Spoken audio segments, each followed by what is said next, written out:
Manusia pakai topeng di level tertentu. Kita punya topeng ke masyarakat, kita punya topeng ke keluarga kita punya topeng ke bahkan diri kita sendiri. Yo.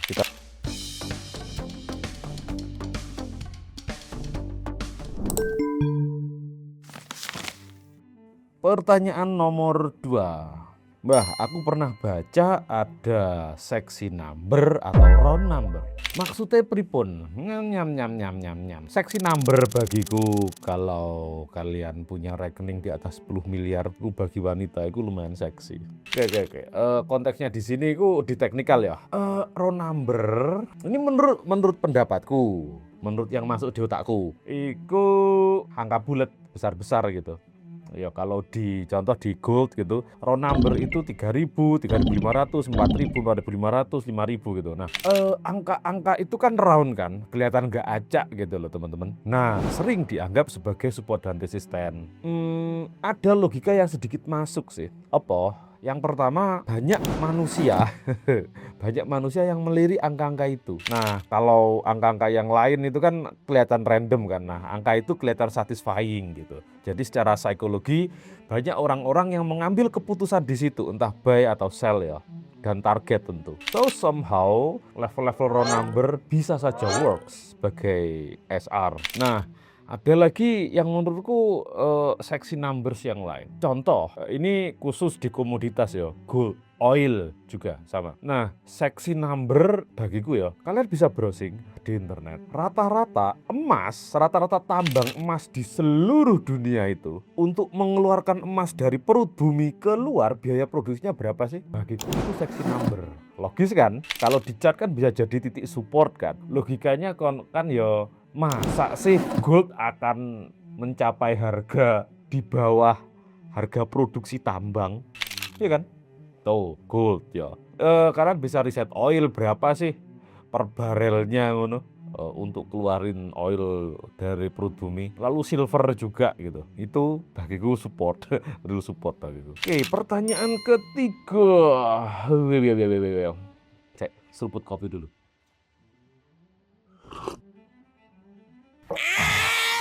Kompresi itu ada ekor panjang ya bang. Oke, kompresi itu ada ekor panjang ya.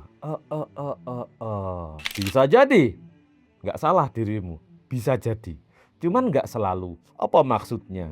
Aku tunjukkan di likeboardku. Apakah kompres adalah ekor panjang?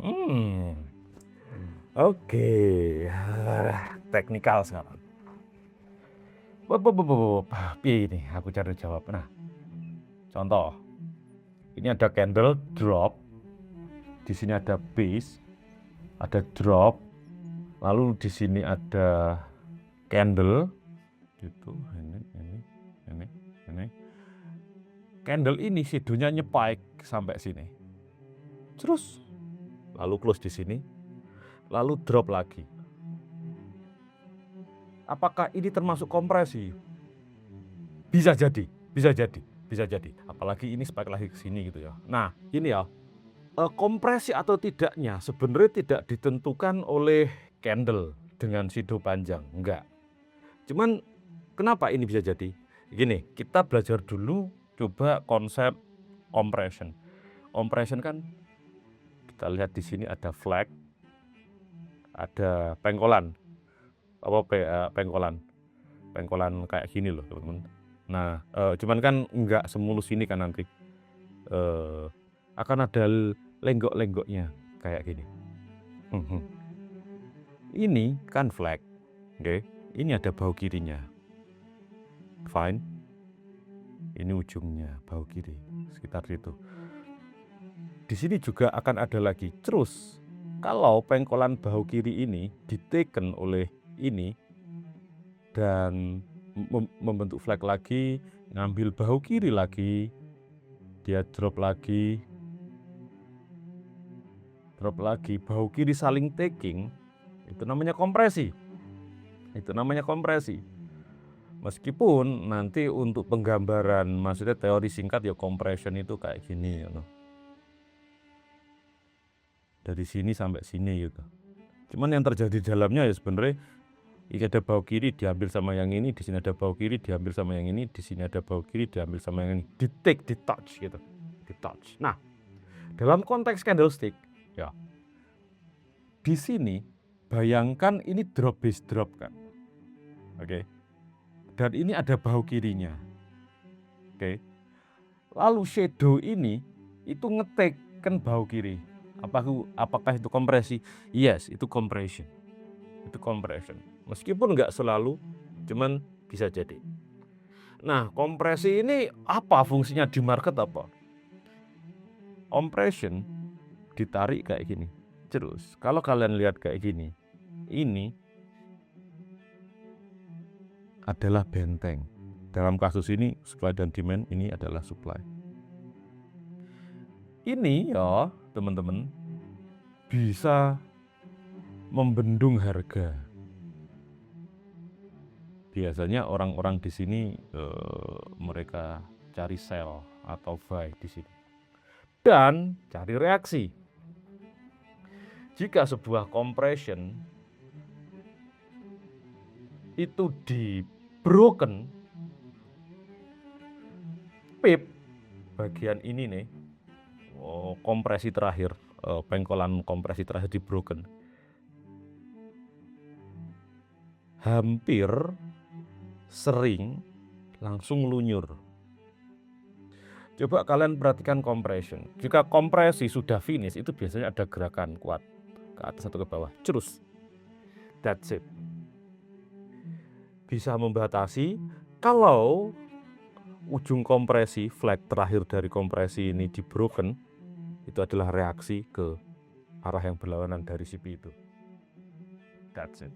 Pertanyaan keempat. Mas, biasanya pakai broker apa? Forex MF dulu, sekarang Quick Pro, broker resmi itu, broker resmi.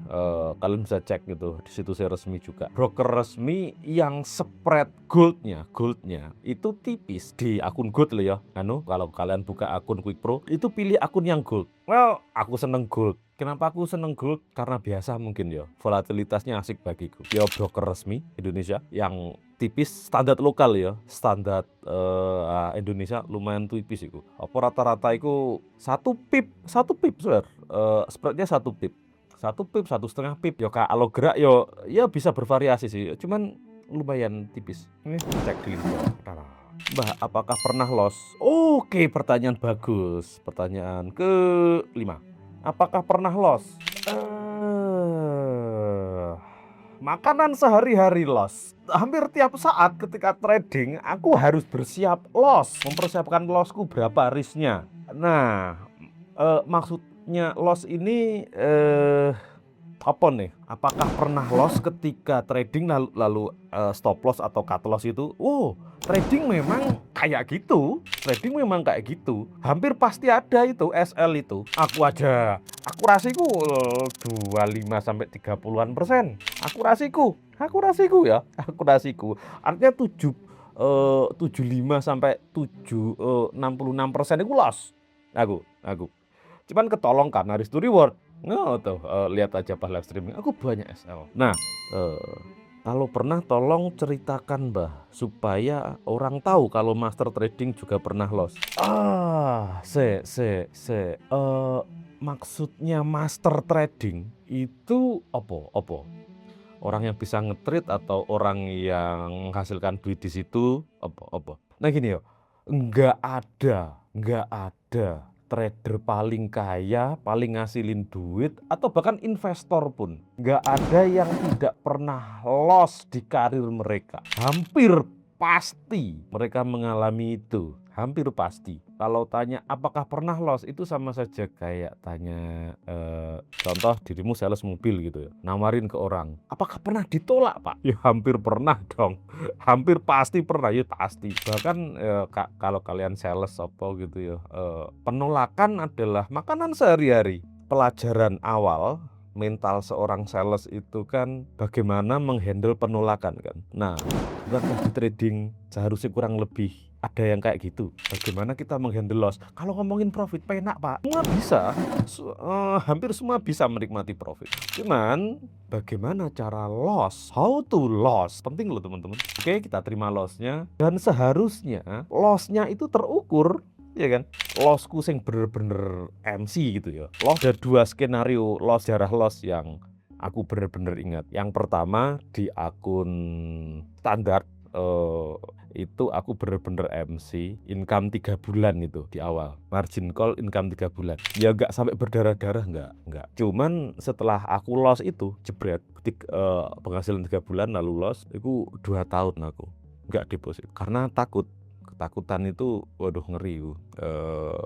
Aku trader penakut, maksudku aku memulai trading dari orang yang penakut. Setelah MC terus 2 tahun setelah itu aku nggak trading lagi, nggak trading duit real, tapi aku senang pergerakan harga. Jadi aku mempelajari kenapa harga bergerak dan bengeknya teknikal. Jadi mempelajari trading bukan untuk trading pada saat itu, setelah loss itu, karena aku seneng gitu. Nah, itu loss, satu loss yang paling aku ingat. Yang kedua loss yang paling aku ingat dan salah satu yang terbesar itu sekitar 60%. Nah, itu sekitar 60%. 60% modal. Bukan MC tapi. Bukan MC. Drawdown 60%. Ini lumayan kampret ini. Itu aku perlu berbulan-bulan untuk merecovery itu aja. Bayangin kalian udah niat, punya strategi, lalu trading gitu. Modalnya serius, lalu drop, tinggal 40% modal. Untuk recovery-nya itu loh, lama. Apalagi dengan money management yo, lama. Meskipun setelah aku ke recover, mental jadi lumayan kuat, tapi yo mules juga. Ya kalau ngomongin sabar konsisten kan mudah diucapkan, dicangkem di mulut, dicocot kan mudah, tapi ketika ngalaminnya yo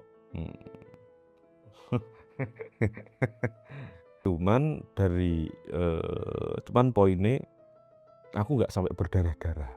Yo bersyukurku itu. Teguh Setiawan, pertanyaan terakhir untuk video ini. Kenapa pakai topeng Om? Why pakai topeng? Why not? Setiap manusia pakai topeng di level tertentu. Kita punya topeng ke masyarakat, kita punya topeng ke keluarga kita punya topeng ke bahkan diri kita sendiri. Kita berusaha menjadi orang lain bla bla bla bla dengan segala macam tingkah kita. Yang menarik adalah dengan pakai topeng, aku merasa aku menjadi diriku sendiri. See you on forum. Darren Core, saya mau tanya dong. Oke. Pertanyaan pertama. Let's say ada hedge fund buy di suatu level tertentu, seperti contoh yang abang jelaskan, tapi tidak ada supply yang memadai. Oke, pertanyaan pinter ini. Ya enggak, pertanyaan teknis, cuman si Darren dia sudah berpikir enggak hanya pattern tok, dia sudah mulai berpikir apa sih sebenarnya mekanisme kok candle bergerak. Fine, anggap ada yang buy di sini. Institusi buy di level harga contoh 10. Nah, 10. Si Darren ngomong bagaimana jika ngebuy di level 10 tapi supply-nya nggak memadai. Nah, ada satu hal yang miss. Kalau ngebuy nggak perkara harga saja, kan ada kuantitas toh, kuantitas. Contoh 10 barang. Buy. Ini anggap aja market Scoopy Honda Scoopy contoh, second gitu. Institusi mau ngebuy 10 Scoopy, motor Scoopy, terus di harga 10. Pertanyaannya, siapa yang nge-sell? Kalian beli motor, kalian dapat motor, betul? Iya kan? Nah, motornya siapa yang kalian dapatkan? Kayak motornya penjual.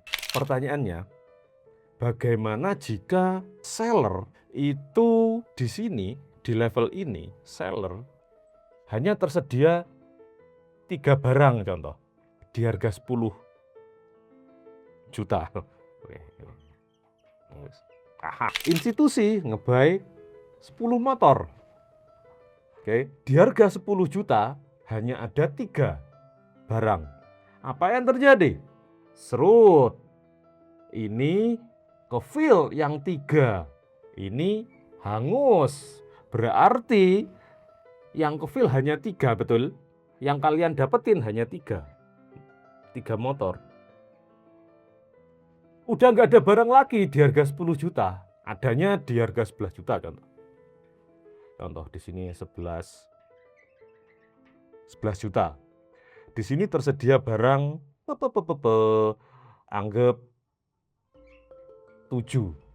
Di sini 3, di sini 7. Sip, 3 motor tereksekusi di harga 10 juta, 7 motor tereksekusi di harga 11 juta.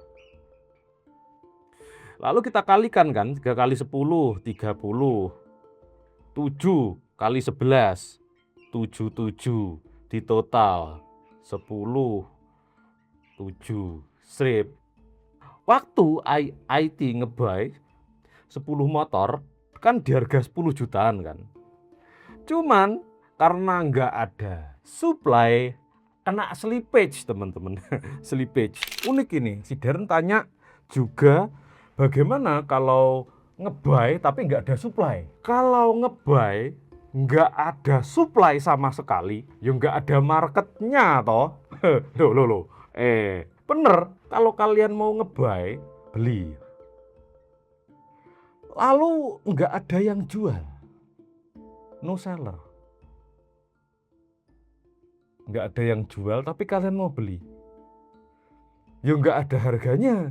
Logikanya apa? Contoh, barang apa yang nggak ada yang jual? Contoh, upil naga, ngono contoh. Upil naga. Naga kan hewan mitos kan. Barangnya nggak ada toh, bener toh? Artinya nggak ada penjual ya toh. Tapi kalian ngotot mau cari upil naga. Apakah ada harganya? Nggak ada. Syarat penentuan harga itu ada seller, ada buyer, ada barang, ada kesepakatan. That's it. Kalau nggak ada barangnya, tapi ada kesepakatan, ada penjual, ada pembeli, juga jadi market juga, betul? Kalau ada barangnya ada penjual, ada pembeli, tapi nggak ada harga yang disepakati, kan ya nggak ada harganya juga, Oke, ini pertanyaannya yang interesting. Oke, ini pertanyaan. Pertanyaannya banyak. Pertanyaan selanjutnya, apakah memungkinkan suatu institusi sell limit setinggi mungkin sehingga ada buyer besar juga bisa mencapai level sell limit tertentu?